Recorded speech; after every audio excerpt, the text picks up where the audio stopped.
છોકરા અમિતચંદના ઘરે ચોરી કરવા ગયા હતા, ત્યાંથી દીવાલ માથે પડતા મારા બંને છોકરાનું મૃત્યુ થઈ ગયું. મહારાજ મને ન્યાય અપાવો.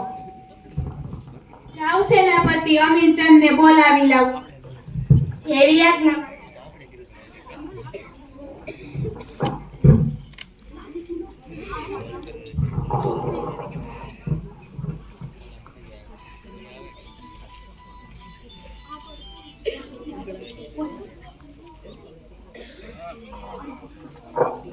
તમારી એક ફરિયાદ આવી છે.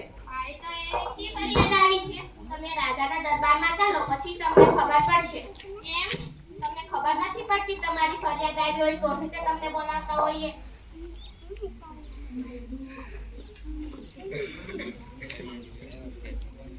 પ્રણામ મહારાજ. પ્રણામ. તમારી એક ફરિયાદ આવી છે મારી ત્યાં એવી શી ફરિયાદ આવી છે? કે તમે કેવી રીતે મકાન ચણ્યું કે તેની દીવાલ તરત જ પડી ગઈ. મહારાજ એમાં મારો શું વાંક?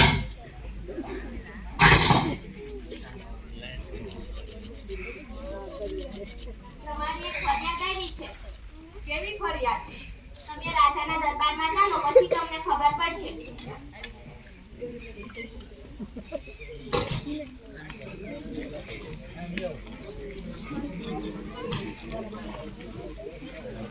તમારી એક ફરિયાદ આવી છે કે તમે કેવી રીતે દીવાલ ચણી કે તે તરત જ પડી ગઈ. મહારાજ, મેં તો દીવાલ સરખી જ ચણી હતી. એમાં માલ બનાવવાવાળાનો વાંક છે. જાઓ સેનાપતિ માલ બનાવવા વાળાને બોલાવી લાવો. એવી આજ્ઞા મહારાજ. ફરિયાદ આવી છે. કઈ તારીખ ફરિયાદ? તમે રાજાના દરબારમાં ચાલો, પછી તમને ખબર પડશે.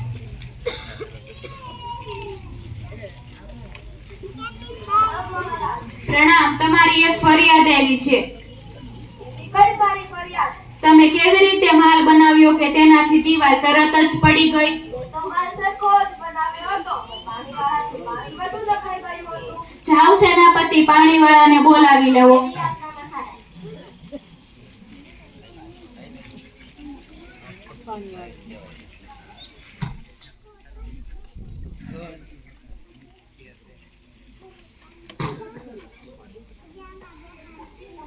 તમારી એક ફરિયાદ આવી છે.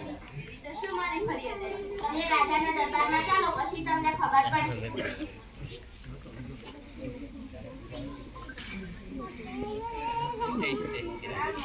પ્રણામ. તમારી એક ફરિયાદ આવી છે એવી તો શું મારી ફરિયાદ આવી છે? કે તમે માલ બનાવવામાં વધારે કેમ પાણી નાખી દીધું. એમાં મારો શું વાંક? એક વ્યક્તિ રખડતો હતો, એમાં મારું ધ્યાન વયું ગયું એટલે મારે પાણી વધારે નાખાઈ ગયું. જાઓ સેનાપતિ આટા મારવા વાળાને બોલાવી લાવો. એવી આજ્ઞા મહારાજ.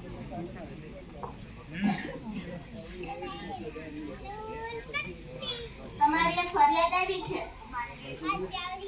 શું ફરિયાદ? તમે રાજાના દરબારમાં ચાલો, પછી તમને ખબર પડશે.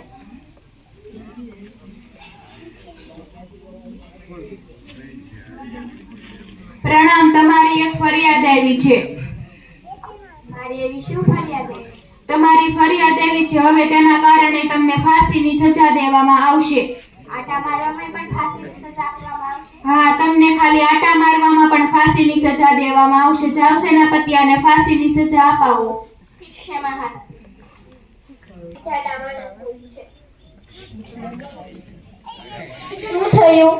મહારાજ, ફાંસીવાળાએ કહ્યું છે આમાં એક જાડા માણસની જરૂર પડશે. જાઓ સેનાપતિ આ નગરીમાં તમને જે જાડો વ્યક્તિ મળે તેને ફાંસીની સજા અપાવજો. ઠીક છે મહારાજ. અરે આ તો મને નગરીમાં એક જાડો માણસ મળે, કહ્યો તમને ફાંસીની સજા આપવામાં આવશે. મેં શું કર્યું? તમને ફાંસીની સજા આપવામાં આવશે? રાજાજીએ કહ્યું છે તમને જે આ નગરીમાં જાડો માણસ મળે તેને ફાંસીની સજા અપાવજો. તમારી છેલ્લી ઈચ્છા શું છે? મારે મારા ગુરુજી પાસે જવું છે.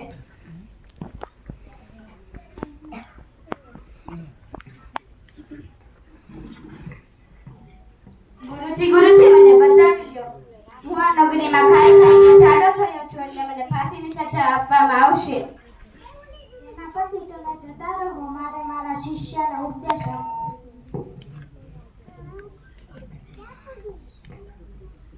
હું ફાંસીની સજા દેવા માટે તૈયાર છું. તો ચાલો.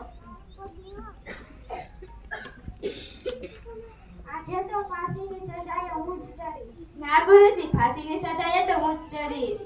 ના આજે તો ફાંસીની સજાએ હું જ ચડીશ. ના ગુરુજી, ફાંસીની સજાએ તો હું જ ચડીશ. સેનાપતિ આ બંને લડે છે કેમ? જઈને રાજાને બોલાવી લાવો. શું થયું? રાજાજી શિષ્ય અને ગુરુ બંને ફાંસીની સજાએ ચડવા માટે લડે છે તો તમે ત્યાં ચાલો.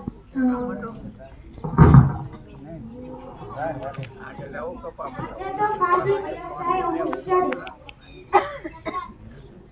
ના ગુરુજી, ફાંસીની સજાએ તો હું જ ચડીશ. તમે બંને લડો છો કેમ?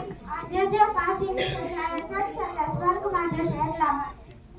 તો આ નગરીનો સેનાપતિ હું જ છું એટલા માટે ફાંસીની સજાએ તો હું જ ચડીશ. ના, આ નગરીનો રાજા હું છું એટલા માટે ફાંસીની સજાએ હું જ ચડીશ.